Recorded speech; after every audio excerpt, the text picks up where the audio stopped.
This one is all built around intentions and ultimately why your intentions don't matter. And you once I put that in context, you kind of understand because I know just saying it off the top, sounds kind of harsh to say your intentions don't matter.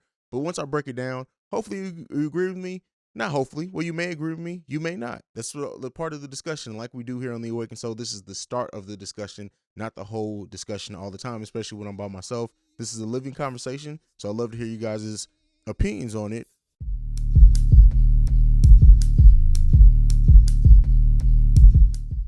This is how we're going to break it down. And this is why I say this. And this is why I'm someone who, as I said before in previous episodes, I'm not the person who's always focused on intentions. Sometimes your intentions can only get you so far with me. And here's why. I know, yes, sometimes I can be a pessimist. I'm also a conspiracy theorist at times. But I think the way that I break this down is when you look at intentions, sometimes when you judge people based off what they say they're going to or what they intend to do, it leaves a gray area, right? Because you can have the honest best intentions. And I say this all the time, like when I talk to people, when people come to advice, is that you can't always assume that somebody meant the worst just because of the results of their actions. So intentions have an effect to a degree, but I think ultimately, for if you're like me, I judge off the result more than the intention. And that is because you can, like I was getting to, got sidetracked, is that you can intend to do greatness. You can intend to do good. But if over the course of that you start with that intention or that seed, you do stupid shit, you make mistakes, a lot of different things can happen that can make the result of your intention not be what you set out to do. And so where do you weigh it? Do you weigh the result or do you weigh the intention? And I personally think that a lot of people will tend to focus on their intentions to try, not always intentionally either. There you go with intention. But people will focus on what their intent was, what they set out to do, and it takes away from what the result of it was. So even if you intend to do greatness, if you intend to use your platform to help and educate people, but guess what? Over the course of the way, you get misconstrued, you sell out your ideals to BPC, whatever. The intent gets misconstrued at that point. It gets turned. And the result is ultimately what turns and what matters to me in those cases. I think personally for me, it's fairly obvious why actions matter more than intention. Intention, you have to move with intent, right? And I don't say what I'm saying to say let's not move intentionally. Let's not have or set our intentions and try to execute them. I'm not saying that at all. But I'm saying you have to hold ownership also of the result of what your intention was. And that's a perspective that not everyone always is able to obtain on their own. Sometimes you need to be. It's hard for people to step back, right, and really to see, because we can get so caught up in what our intention was that we think that the result is sometimes for the greater good, or we just don't see the result for how it affects other people because we're focused on our ideology of our intent. And so this is what I have developed. I've come up with 6 reasons to start focusing on your actions more so than your intent. Again, this isn't to say not to have intent, but this is to also weigh your actions evenly. And this is number 1. This is the age-old rule. You're defined by how you treat people, not by how you justify your treatment of them. That is the first thing that I put on this list, because I think this is the perfect example of intention over action. Because you can try to justify how you treat people because your intent, right? Sometimes I get it. Harsh love. Sometimes you have tough love is the better way. Sometimes you have to give tough love. But at the same time, some people will use the frame of I'm loving them, I'm just loving them tough to justify their treatment of people. And that doesn't always universally work. You can be tough on somebody without being harsh, so to say, sometimes. Or you can hold people accountable without treating them like shit. So people will use the intent of, well, I ultimately mean good. I'm using the good through tough love to justify an action that they do to show that love that is really just treating somebody shitty. So that's the number 1. Your narratives will change over time. And how we treat people universally is one of the greatest ways to point that out. Number 2 on this list, you're defined by what you pursue in life, not by the reasons you pursue them. So think about that. Your intent can be one thing or another, but ultimately you're going to be defined by what it is you were chasing. So if you were chasing, uh, and that's the action. You can have all the reasons in the world of what you're doing, why you're pursuing something, whatever. You can be pursuing a law degree, and your reason for doing that is money. Let's just say that that's your initial intention. You go to law school because you saw the money that lawyers are expected to make, and that's why you went there. But you're going to be defined by the fact that you are chasing a law degree. And over the course of studying law, over the course, and this is why we say narratives change, because yeah, the money may have been your intent initially to get into law, but through learning through the law process, through studying and practicing law, you start helping people with their lives.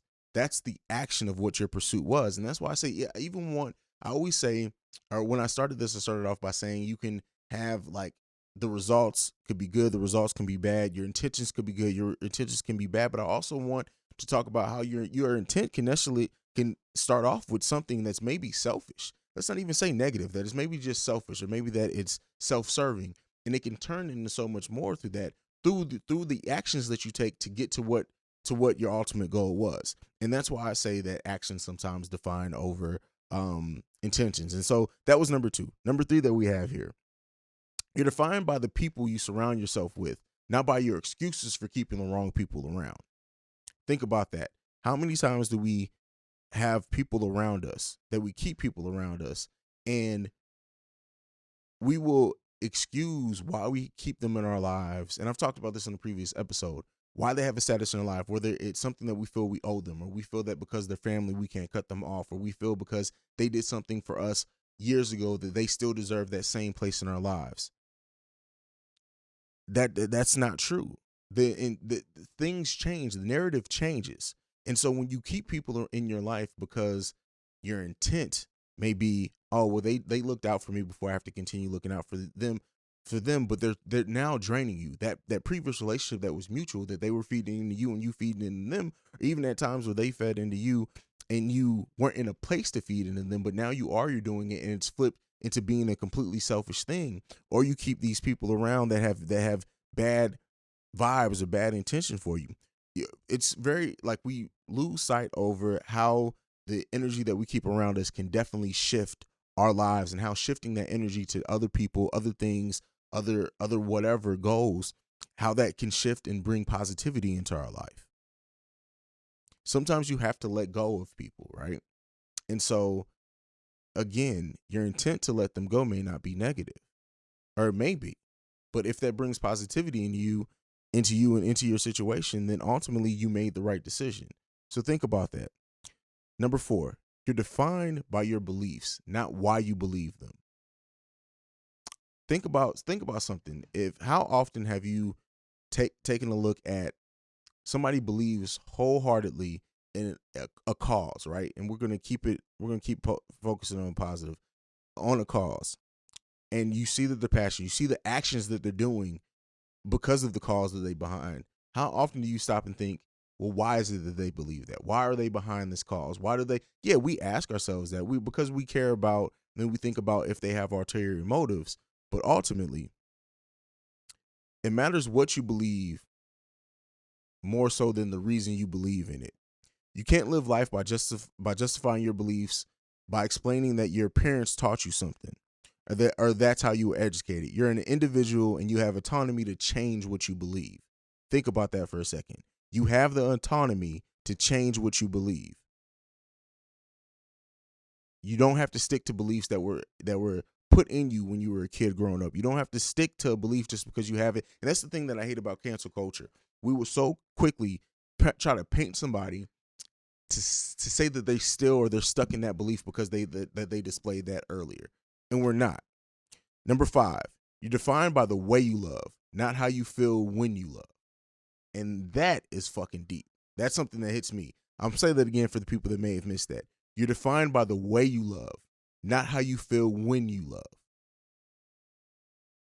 How often is it that you have to, like, if we so focus on just being able to give love when we feel love, this would be a dark and fucking twisted ass place. And It's something especially for those that are like late in their life and still single, and they think about this fairy tale of what emotion is supposed to bring into their life and XYZ, and if they were only loved or they had the right person, everything else would be different. You're not defined by that. You don't have that. You're defined by the way that you choose to love, not by the love that you have or that you're lacking. When you look back at how you treat people, can you see that love's there? Because that's what you're going to be defined. They're not going to say, oh, well, she treated people shitty or he treated people shitty because he didn't have anyone to love him. Yeah, they may think that, but that it's not going to, that excuse only lasts so long. So you have to focus on your actions, the actions that you give of how you give people love, because that is what outwardly people can see and notice first. Not everyone is going to have time to take and break down your traumas of why you feel and why you can't do XYZ, because everybody, like, that's not everyone's job to do that, especially if you're not doing it yourself. But you are defined typically by how you display and how you give love. And we don't mean just romantic love. How you display that to the people around you. How your kindness to people, random people. That is how people are going to see you that see you each and every day. Now, this is for the creatives. You're defined by the life that you create, not by the excuses that you take along the way. The life that you live, so many people will have so many excuses of why they were never able to do XYZ, why they were never able to go into their passions, why the person who broke their heart 10 years ago still has power over them and they haven't been able to move on since. You create your own life. That is an action. And that, I guess, something I missed in the last stop as well. Love is an action word, right? That's what people say all the time. But you are defined by the life that you create, the life that you have built yourself. Everyone, I'm sorry. And this is your first time hearing it, you can have 100,000 excuses for why your life is shitty, why you're in a badass place. But at the end of the day, what actions are you taking to get yourself out of that? What actions are you taking to create a new life for yourself? What actions are you taking to put yourself, your children, your family, your loved ones, your wife, your everyone in a better situation? Those are the actions people are going to judge you by ultimately, and that's going to be part of your legacy. In the last episode with Tanya, we actually talked about legacy and how important legacy is. That plays a huge part and a huge role into legacy. You're defined by what you leave behind. Those 10 years from now, when people go back and look at Cordero and they hear the Awakened Soul, they're not going to stop and think about the stories that led me up to here. The snapshot of what my life is going to be the legacy that I create. And that's what people, there's going to be more for people to dig down there if they want to break it down. But ultimately, when you look at my legacy, it's going to be through my children, through my family, through this podcast that hopefully is around for hundreds and hundreds of years after I'm gone for people to go and pick up on and listen to. So you have to think about that as well. And that's the last thing that on this list is number 6 is just it's so important is the life that you choose to create. And I hate seeing so many people have so many excuses on why they are where they are. How many people, we all have that one family member that had all the potential in the world, that had all the same opportunities that you had, that their siblings had, that other people have, but just have turned their life into nothing. When you ultimately look at it, like, other than leaving around some debt, a couple of kids that they may or may not have taken care of, what is their real legacy? They chose not to create their own life. They choose to set back and harp on the lot that they were given in life. And that may be something that some people may hear and be like, I just don't agree with, because the lot that you're given matters to a degree, but we're through our history, especially in African American culture, have so many examples of people who built themselves up by their bootstraps, that clawed at everything that they had to ultimately to get a slice of anything. And, in the 6 things that I created, and in this topic, like, when I say, again, intentions, your actions matter more than your intentions, are the results, especially, like, for me, it's the results of what you do. We all, like, I would like to think generally, people don't have bad intentions. People don't set out to do evil like some people do. I'm not going to say people don't, but generally, I don't think most people do. I think most people want to do something good, or are set out for have the best end goal of what they do. And, there's something to be said about that, but that's at a baseline what we should be doing. Like, people should have good intentions, but those good intentions will only get you so far if the result and the actions that you do along there only are always end up in damaging you or the people around you. So when I say actions, like, yeah, and I hear so much talk about intent, intent, intent, especially in regards to dating, and I get that. But intent, what when you look at someone's intent, what do you really gain from it? They have to show the actions. They have to have the actions. They have to have the results, or their intent is a bunch of just words thrown at the wall. That's my opinion. Let me know how you guys feel about it. This has been another episode of the Awakened Soul Podcast. I'm your host, CEO Haize. Again, like I said at the top, you can follow me at CEO Haize. You can also follow the podcast at Awakened Soul Pod or at the Awakened Soul Pod, just depending on where you're looking for us at. We are the best podcast in the world, if you ask me, especially for deeper content. Let me know how you guys feel about this and the In the Mind of Haize segment. I look forward to hearing from you guys over the course of the week. That's been it for this week. I'm out this mug.